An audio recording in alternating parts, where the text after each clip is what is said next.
ஒரு தோணி படகு ஒன்று தனியாக ஆடுது, ஒரு ஊஞ்சல் ஒன்று தனியாக ஆடுது, ராசாத்தி ஒன்று காணாத நெஞ்சு காத்தாடி போல ஆடுதுன்னு வாலி வரி எழுதுறாரு. ஒரு காதலி இறந்துட்டா காதலன் அதை நினச்சி ஃபீல் பண்ணுறான். நெஞ்சுக்கொரு வஞ்சி கொடி நீதானம்மா.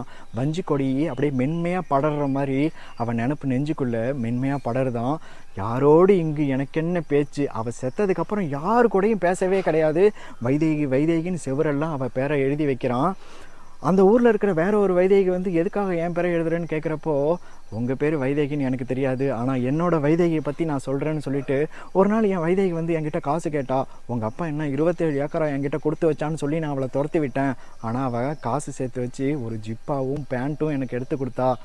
ஒரு சின்ன பையன் என்னை கருப்பாக இருக்கேன்னு சொன்னதுக்காக மலை உச்சியில் போய் 3 மணி நேரம் தினமும் நின்று என் அம்மா கிட்ட வந்து சொல்கிறான், நானும் மாமாவை மாதிரி கருப்பாக மாற போகிறேன்னு சொல்லிட்டு. எனக்கும் அவன் மேலே பிரியந்தான். ஒரு நாள் அவன் என் வீட்டுக்கு வராட்டியும் நான் துடிச்சு போயிடுவேன்.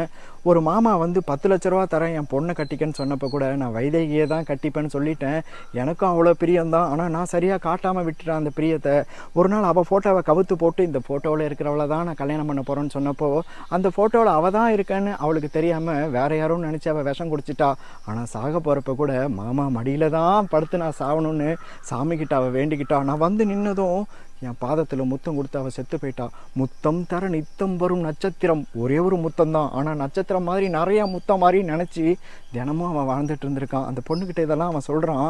நெஞ்சுக்கு ஒரு வஞ்சி கொடின்னு மென்மையான நினைவுகள்னு நான் சொன்னேன்ல, ஆளையிட்ட செங்கரும்பா ஆட்டுகிற என் மனசன்னு இப்போ சொல்கிறான்.